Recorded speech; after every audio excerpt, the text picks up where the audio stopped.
So Ali, Equinor's been a big leader in and around energy transition. It's probably one of the earliest, I guess, oil majors to kind of start thinking about energy transition. Maybe can you give us an overview of where things are? What are the areas within the broader energy transition that Equinor is pursuing?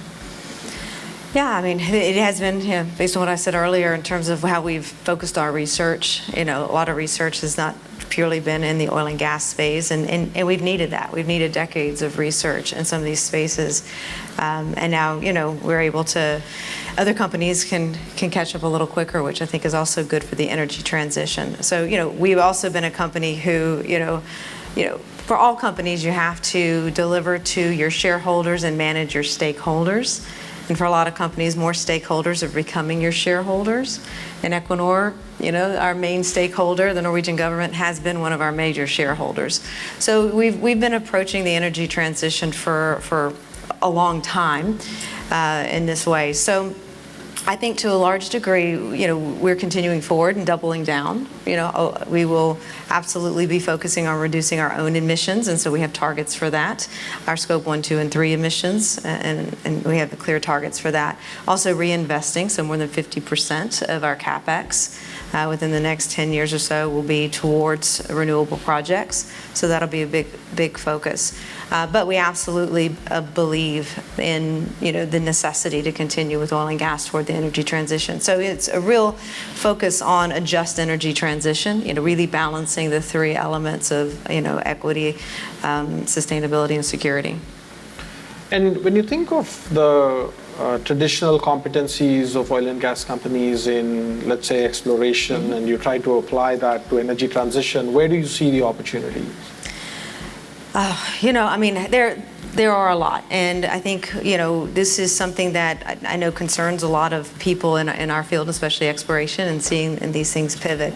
But what we're actually seeing is that explorationists they're observational scientists, mm-hmm. and observational scientists will be needed in all aspects of the energy transition. And so we actually have done a reorganization that has created its own any reorganization creates some pain points, but one of the intentions behind it, which I think has been very helpful, is the development of competence centers to bring competence together so that we can not just use that competence across the value chain, but across multiple value chains.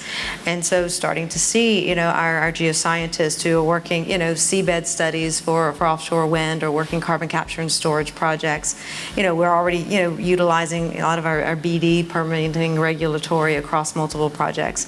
So I think there's starting to be a lot less anxiety about how that competence will be used, and I think a lot more excitement by the organization to see that there are new things that they get to learn and to apply those observational skills towards. Yeah. And when it comes to CCS, are there capabilities in and around exploration that lend more directly to, let's say, finding new places where you want to store CO2 and things like that? Yeah, I mean, it all starts with the subsurface, which we still, it's still a lot unknown about it, right? So there's still a lot of the same uncertainties and risk that we have to use, a lot of the same skill sets that we need to employ, and then working in very different parts of the world. So that's another element that I think is often very exciting for our teams, mm-hmm. And with, globalization, the ability to work, remote, has COVID brought for all of us. I think, seeing so many more of our teams that, traditionally would work in the U.S. GoM, now working on projects in Brazil or Canada or, on CCS, and they can do that, anywhere in the world. So I think that's also something that we will be able to tap in even more. And are there areas where traditional competencies in oil and gas, whether it's exploration, production, development, well completions, or that don't necessarily lend directly to the broader, whether it's CCUS or say geothermal, are there? So if you're a crusty old exploration person in oil and gas with 30 years of experience and they charge you with a new role in offshore wind, what is it that you need to learn new, I guess?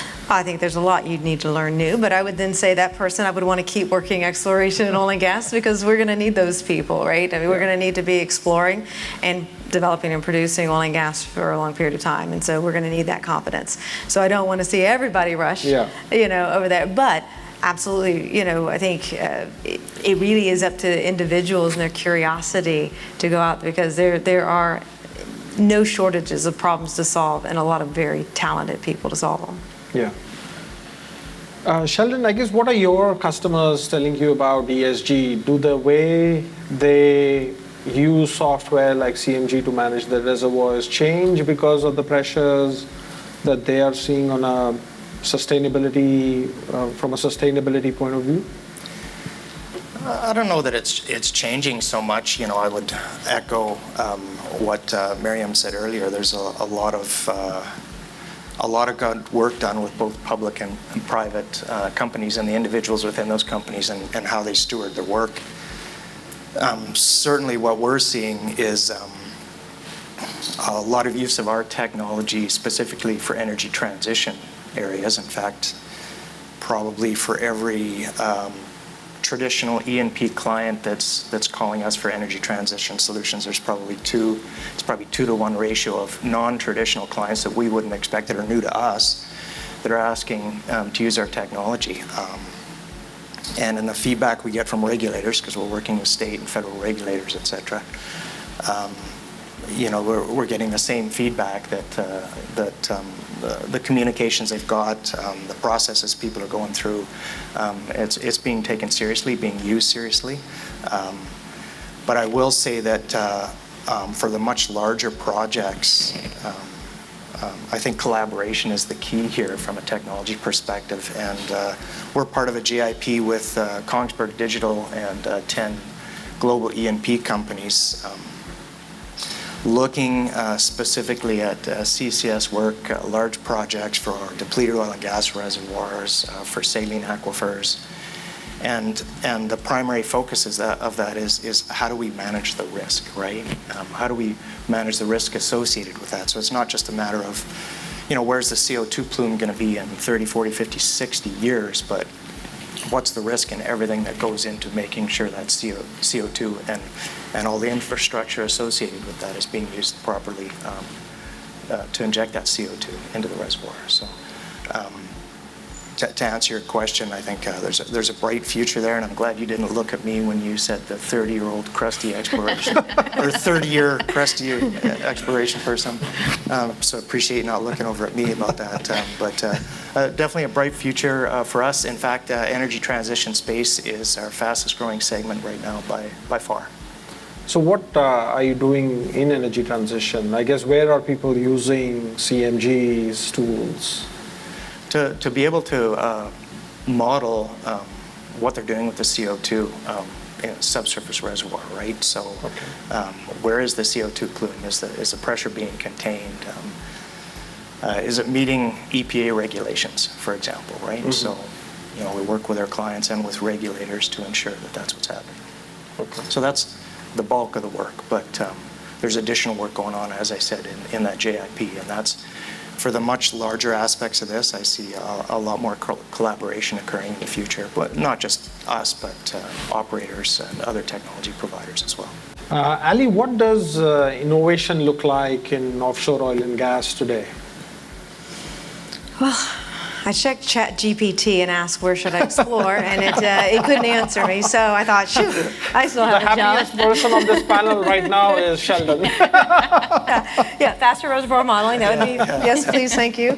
Always better seismic. That's definitely what we want to see. And then, I think in a lot of the technology innovation we will need is really around how do we improve the value.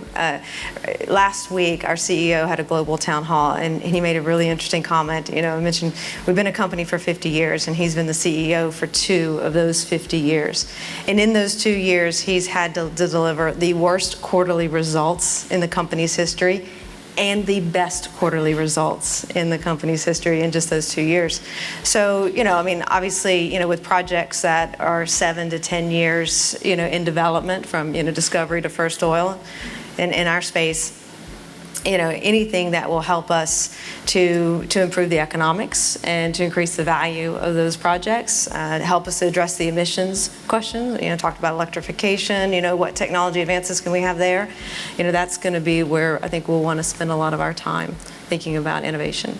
Okay, so we recently did a piece of work for the Gateway for Accelerating Innovation in Nuclear, GAIN, which is part of the DOE.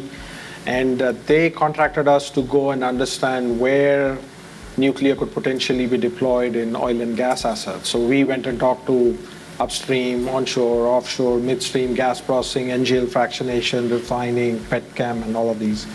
And interestingly, offshore, actually, there was quite a bit of interest. Yeah. There's relatively little options, and small modular nuclear reactors could be interesting. Do you? I don't want to go deep into the question of emissions or relative, but just at a high level, when you compare an onshore asset versus an offshore asset, are the challenges similar from an emission sustainability point of view, or are they dramatically different? I think they're dramatically different. I mean, they're similar in terms of from a stakeholder perspective and how we view, but again, we look at this from a portfolio perspective, right? And so we're going to have areas in the world where we're going to have, better emissions, and then some that we're going to have more challenging. And then, but I mean, for every project, and it's absolutely part of all of our decision processes, is to address the emission question and what can we do to bring those emissions down. So, it's baked into all of our business cases. So to that, so if I were to extrapolate that a little bit, right? I mean, I'm going to have, if let's say I have two places to drill an offshore well in, right? And there's a place like GoM, and then there's, let's say, a completely green field, right? Let's assume that there's similar resource base, right? I think, but on a per barrel basis, I'm probably going to have a lower emission footprint in a brown field versus a green field, right? It's incremental, the assets already you're capitalizing over.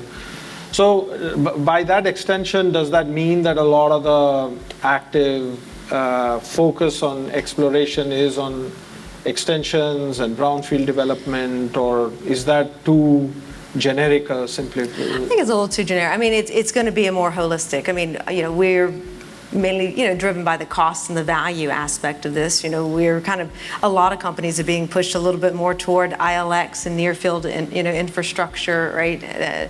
Because those are going to be higher value barrels, and then you get to tack on the emissions element to that too. So, but the emissions piece will continue to be one of the dimensions we look at in any business case, but it'll be one aspect of many aspects we look at. So it wouldn't be, necessarily the definer, but it would be certainly evaluated and discussed. Yeah.